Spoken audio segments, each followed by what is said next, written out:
ഞാൻ Rosemary Antony, consultant psychologist. നമ്മൾ നിരന്തരം കേട്ടുവരുന്ന അല്ലെങ്കിൽ നമ്മളോട് ചോദിക്കുന്ന ഒരു കാര്യമാണ് അമിത കോപം നിയന്ത്രിക്കാനായിട്ടുള്ള ഒരു വഴികൾ. അല്ലെങ്കിൽ എനിക്ക് ഭയങ്കര ദേഷ്യമാണ്, എങ്ങനെയാണ് എന്റെ ദേഷ്യം കൺട്രോൾ ചെയ്യുക എന്നുള്ളത്. ഇത് നമ്മൾ ഡിസ്കസ് ചെയ്യാൻ പോകുന്നത് tips to control our anger. ദേഷ്യം ഒരു യൂണിവേഴ്സലും സ്വാഭാവികമായിട്ടുള്ള ഒരു മനുഷ്യ വികാരമാണ്. ജീവിതത്തിൽ ഒരിക്കലെങ്കിലും ദേഷ്യം പെടാത്തതായിട്ട് ഉള്ള വ്യക്തികൾ വളരെ ചുരുക്കമാണ്. നമുക്ക് ഇഷ്ടമില്ലാത്ത എന്തെങ്കിലും കാണുകയോ കേൾക്കുകയോ അനുഭവിക്കുകയോ ചെയ്യുമ്പോൾ മനുഷ്യന്റെ ഒരു വൈകാരികത അല്ലെങ്കിൽ ഇമോഷണാലിറ്റി ഉണരുകയും അത് പ്രകടിപ്പിക്കുകയും ചെയ്യുന്ന ഒരു അവസ്ഥയാണ് ഈ ദേഷ്യം എന്ന് പറയുന്നത്. അൺകംഫർട്ടബിൾ ആയിട്ടുള്ള ഇമോഷൻസിനെ പ്രകടിപ്പിക്കാനായിട്ടുള്ള ഒരു മാർഗം എന്ന നിലയിൽ ആങ്കർ ഒരു നല്ല കാര്യമാണ്. എന്നാൽ നമ്മുടെ ഈ ജീവിത സാഹചര്യങ്ങളിൽ അല്ലെങ്കിൽ അൺകൺട്രോളബിൾ ആയ ദേഷ്യം ഉണ്ടാകുന്നത് സർവ്വസാധാരണമായിട്ടിരിക്കുന്ന ഒരു കാര്യമാണ്. അൺകൺട്രോളബിൾ ആങ്കർ സ്വാഭാവികമായിട്ടുള്ള നമ്മുടെ നാച്ചുറൽ ശരീര പ്രവർത്തനങ്ങളെ പല നിലയ്ക്ക് ബാധിക്കുന്നുണ്ട്. എങ്ങനെയാണെന്ന് നോക്കാം. ഉദാഹരണത്തിന് അഡ്രിനാലിൻ, കോർട്ടിസോൾ തുടങ്ങിയ കെമിക്കൽസിന്റെ ഉൽപാദനം നമ്മുടെ ബോഡിയിൽ വല്ലാതെ കൂട്ടുന്നുണ്ട്. ഇതുകൂടാതെ നമ്മുടെ BP കൂടാനും ഹാർട്ട് റേറ്റും ബ്രെയിനും കിഡ്നിയും മുതലായ പല അവയവങ്ങളെയും ഓർഗൻസിനെയും ഒക്കെ ഓർഗൻസിന്റെ പ്രവർത്തനത്തിനെ ഒക്കെ ഇത് സാരമായി ബാധിക്കുകയും എന്തിനു പറയുന്നു മരണത്തിന് വരെ കാരണമാവുകയും ചെയ്യാം. അപ്പോൾ ഈ ദേഷ്യം മൂലം ശരീരത്തിൽ പ്രകടമാകുന്ന ഒരു അൺഹെൽത്തി ലക്ഷണങ്ങൾ നമുക്ക് നോക്കാം. ഉദാഹരണത്തിന് വളരെയധികം ടയേർഡ് ആവുക, ക്ഷീണിക്കുക, ഇൻടോളറൻസ്, ഭയങ്കര ദേഷ്യപ്പെടുമ്പോൾ ഭയങ്കരമായിട്ടും ഷിവർ ചെയ്യുക, ഹെഡ് ഏക്ക്, ഉറക്കമില്ലായ്മ, ലൈംഗിക ശേഷിക്കുറവ് അല്ലെങ്കിൽ ഡൈജഷൻ ഇഷ്യൂസ്, ഇത്തരം ലക്ഷണങ്ങളെല്ലാം ഒരു അനാരോഗ്യത്തിന്റെ ലക്ഷണങ്ങളാണ്. ജീവിതത്തിൽ വളരെ അൺകൺട്രോളബിൾ ആയിട്ട് ആങ്കർ ഉള്ള വ്യക്തികളിൽ കണ്ടുവരുന്ന ചില ലക്ഷണങ്ങളാണ് ഇതെല്ലാം. അൺകൺട്രോളബിൾ ലോങ് ടേം ആങ്കർ, അതായത് അനിയന്ത്രിതമായ ദീർഘകാലമായിട്ടുള്ള ഒരു ദേഷ്യം ഗ്രാജുവലി മനുഷ്യന്റെ മാനസിക ആരോഗ്യത്തെയും ബാധിക്കുന്ന ഒന്നാണ്. നമ്മൾക്ക് നിയന്ത്രിക്കാൻ പറ്റുന്നില്ല എങ്കിൽ അല്ലെങ്കിൽ നമ്മുടെ ദേഷ്യം നമുക്ക് കൺട്രോൾ ചെയ്യാൻ പറ്റുന്നില്ല എങ്കിൽ വല്ലാത്തൊരു ഇറിറ്റബിലിറ്റിയിലേക്കും ഫ്രസ്ട്രേഷൻസ്, ആൻസൈറ്റി, സ്ട്രെസ് അല്ലെങ്കിൽ ഒരു ഗിൽട്ട് അല്ലെങ്കിൽ ഡിപ്രഷൻ, സെൽഫ് ഹാർമിങ് അങ്ങനെ തുടങ്ങിയ പ്രശ്നങ്ങളിലേക്കും ഈ ദേഷ്യം നമ്മളെ നയിച്ചേക്കാം. അപ്പൊ ഒരു മനുഷ്യന്റെ ബന്ധങ്ങളെ നശിപ്പിക്കുന്നതിനും അല്ലെങ്കിൽ നമ്മുടെ സൊസൈറ്റിയുടെ അല്ലെങ്കിൽ സമൂഹത്തിലുള്ള സ്ഥാനവും ഒരു അക്സെപ്റ്റൻസും സ്വീകാര്യതയും മാന്യതയും നഷ്ടപ്പെടുന്നതിനും ഒക്കെ ഈ ദേഷ്യം അല്ലെങ്കിൽ കോപം കാരണമാകാറുണ്ട്. എന്തുകൊണ്ടിട്ടാണ് നമ്മൾ ദേഷ്യപ്പെടുന്നത്? ദേഷ്യം ഉണ്ടാകുന്നതിന്റെ കാരണങ്ങൾ എന്തൊക്കെയാണെന്ന് നമുക്കൊന്ന് നോക്കാം. Causes of anger. Childhood experiences and upbringing. കുട്ടിക്കാലത്ത് പതിവായി ദേഷ്യം പ്രകടിപ്പിക്കുന്ന കെയർടേക്കേഴ്സിനോടൊപ്പം വളർന്നു വന്ന കുട്ടികളോ അല്ലെങ്കിൽ അതോറിറ്റേറിയൻ പാരന്റിംഗ് സ്റ്റൈലിൽ വളർത്തപ്പെട്ട കുട്ടികൾക്കും പ്രായമാകുമ്പോൾ പതിവായി ദേഷ്യം പ്രകടിപ്പിക്കുന്നവരായി മാറാറുണ്ട്. കൂടാതെ എപ്പിലെപ്സി, അപസ്മാരം, dementia, brain tumours, thyroid dysfunctions disorders ഇങ്ങനെയുള്ള ലക്ഷണങ്ങൾ അസുഖമുള്ള വ്യക്തികളിൽ അമിത ദേഷ്യത്തിന് കാരണമായേക്കാം. ഇതുകൂടാതെ റിപ്രസ്ഡ് ട്രോമ, പ്രകടിപ്പിക്കാതെ അമർത്തി വെച്ചിരിക്കുന്ന മനസ്സിനേറ്റ ചില മുറിവുകൾ. ചില വ്യക്തികൾക്ക് അവർ എന്തെല്ലാം ട്രോമയിലൂടെ കടന്നു പോയാലും ഒരു വ്യക്തിയോട് പറയാനോ അല്ലെങ്കിൽ എക്സ്പ്രസ് ചെയ്യാനോ സാധിക്കാതെ എല്ലാം മനസ്സിൽ കൂട്ടി വയ്ക്കുന്ന ഒരു സ്വഭാവമുണ്ട്. അങ്ങനെയുള്ള വ്യക്തികളിൽ വല്ലാത്ത തരത്തിലുള്ള ദേഷ്യം പ്രകടിപ്പിക്കുന്നത് നമ്മൾ കണ്ടുവരാറുണ്ട്.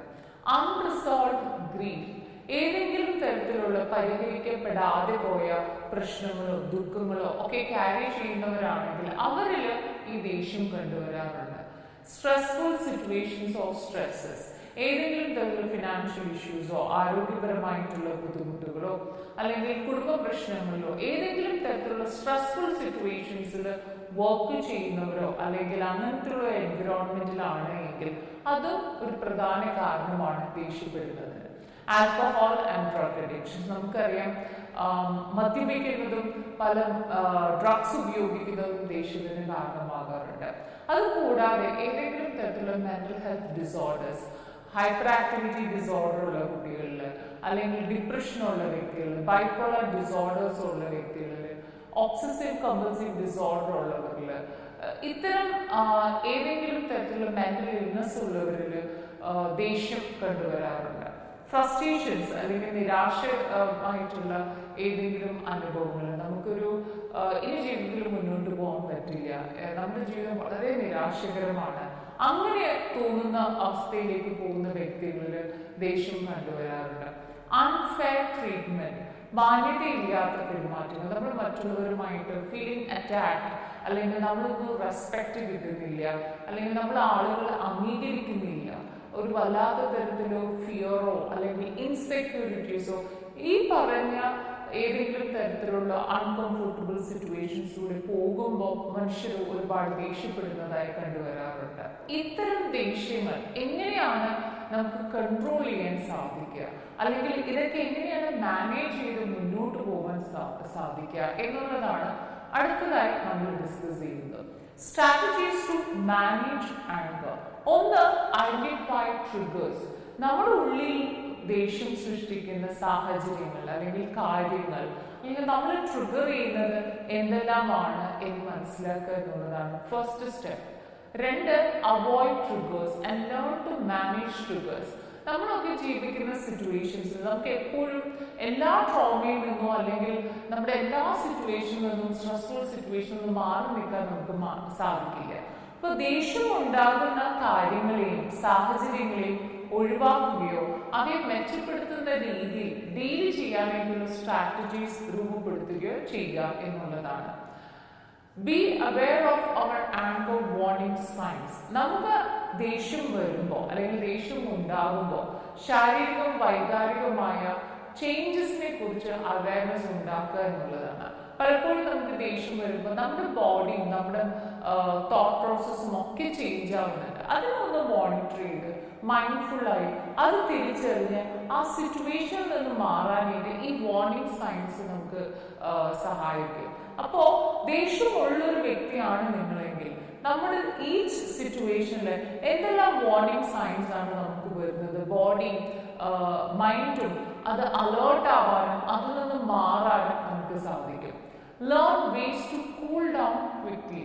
കുറച്ച് പെട്ടെന്നൊരു ദേഷ്യം ഉണ്ടാകുന്ന ഒരു സാഹചര്യത്തിൽ എന്താണോ നമ്മളെ കൂളാക്കാൻ സഹായിക്കുന്നത്, ചിലപ്പോൾ ഒരു ബ്രീതിങ് എക്സസൈസ് ചെയ്യുന്നതായിരിക്കാം, അല്ലെങ്കിൽ ഏതെങ്കിലും തരത്തിലുള്ള ഒരു ഫിസിക്കൽ ആക്ടിവിറ്റി, അല്ലെങ്കിൽ എന്തെങ്കിലും ശ്രദ്ധ തിരിക്കാനുള്ള ചില പ്രവർത്തനത്തിൽ ഏർപ്പെടുക, ഒന്നും അല്ലെങ്കിൽ ആ സിറ്റുവേഷനിൽ നിന്ന് മാറി ഒന്ന് നടക്കാൻ ശ്രമിക്കാം. ഇതെല്ലാം നമ്മുടെ ദേഷ്യത്തെ കൺട്രോൾ ചെയ്യാൻ നമുക്ക് സഹായിക്കും.